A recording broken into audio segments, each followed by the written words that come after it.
Was he the greatest heavyweight of all time? Or did his demons and controversies overshadow his legacy?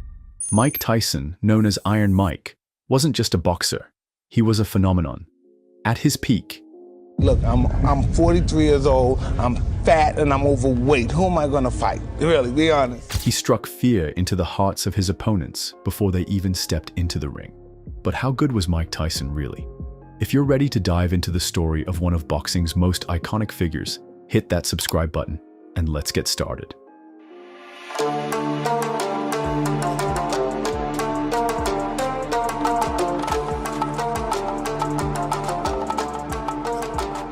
Tyson's entry into the boxing world was nothing short of explosive.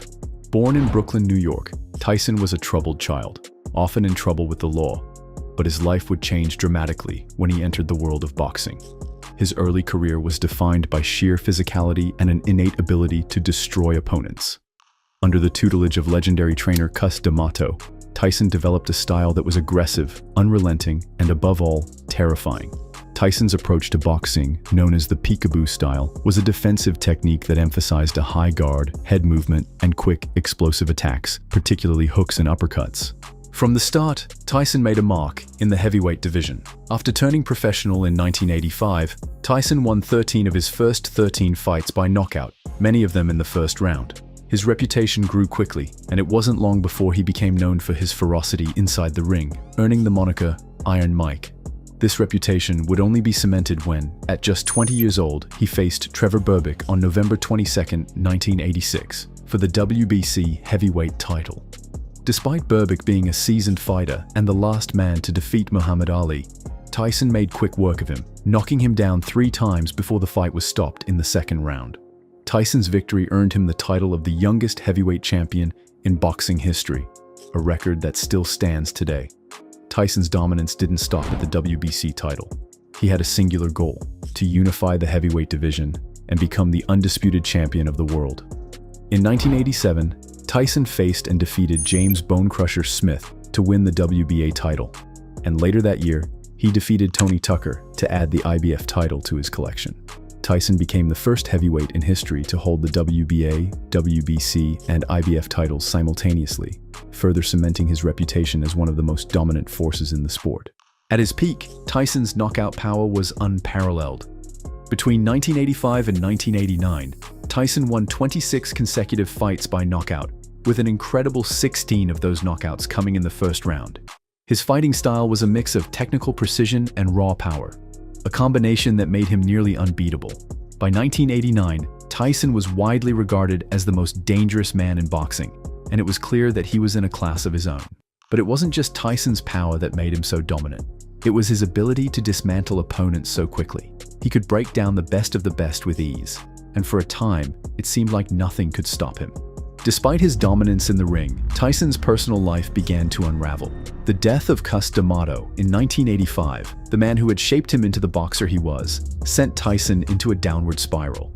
Without D'Amato's guidance, Tyson became increasingly isolated and surrounded himself with an entourage that wasn't always looking out for his best interests. He also became involved with promoter Don King, who was often criticized for exploiting Tyson for financial gain. Tyson's first professional loss came in 1990, in what would go down as one of the biggest upsets in boxing history. In a fight that was supposed to be a routine victory, Tyson faced James "Buster" Douglas in Tokyo, Japan. Douglas, who was a 42-1 underdog, fought the fight of his life, outboxing Tyson and eventually knocking him out in the 10th round. Tyson's loss was a shocking event that reverberated throughout the boxing world. Tyson had come into the fight underprepared and overconfident, and the loss marked the beginning of his personal and professional decline. After the Douglas defeat, Tyson attempted to regain his dominance, but his personal issues continued to interfere with his career. In 1992, Tyson was convicted of rape and sentenced to 6 years in prison. He served 3 years of the sentence before being released on parole. Tyson returned to the ring in 1995, winning his first 2 fights by knockout. In 1996, Tyson regained the WBC and WBA heavyweight titles by defeating Frank Bruno and Bruce Seldon. However, his comeback was short-lived. In November 1996, Tyson faced Evander Holyfield in a highly anticipated match for the heavyweight title. Holyfield, an underdog, stunned the boxing world by defeating Tyson in the 11th round via TKO. Tyson, who had been dominant for so long, was now being questioned, and many began to wonder if his best years were behind him. The rematch between Tyson and Holyfield on June 28, 1997, became infamous for all the wrong reasons. In the third round, Tyson bit off a piece of Holyfield's ear in a fit of rage, leading to his disqualification and a suspension from boxing. This moment, which became known as the bite heard around the world, was a shocking and bizarre turn in Tyson's career.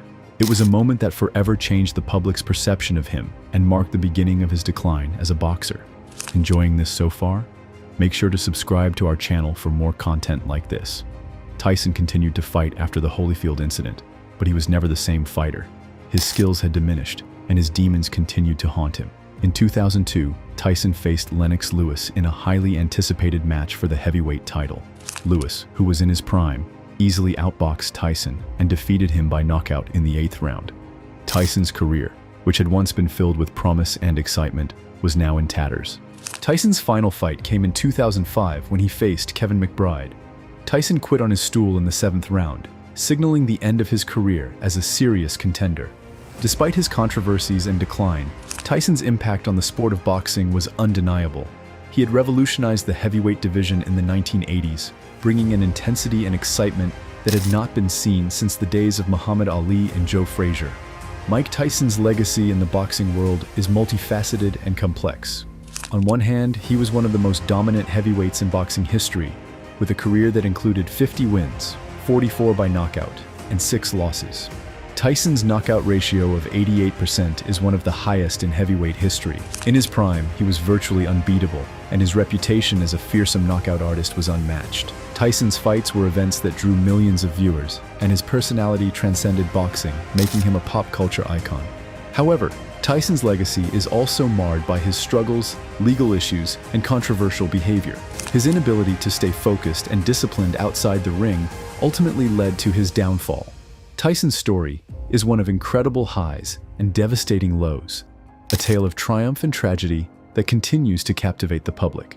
After retiring from boxing, Tyson reinvented himself in a variety of ways. He appeared in movies such as The Hangover and had his own one-man show, Undisputed Truth, in which he shared his tumultuous life story with audiences. Tyson also became an advocate for mental health, openly discussing his battles with addiction, depression, and anxiety. In recent years, Tyson has made a surprising return to the ring, participating in exhibition matches for charity. While these fights are far from his prime, they serve as a reminder of Tyson's enduring appeal and the lasting impact he has had on the sport of boxing. So, how good was Mike Tyson in his prime? Was he the greatest heavyweight of all time, or did his struggles overshadow his legacy? Let us know your thoughts in the comments below. Don't forget to like this video, subscribe to the channel, and hit that notification bell so you never miss out on our deep dives into the world of sports legends. Thanks for watching, and we'll see you in the next one.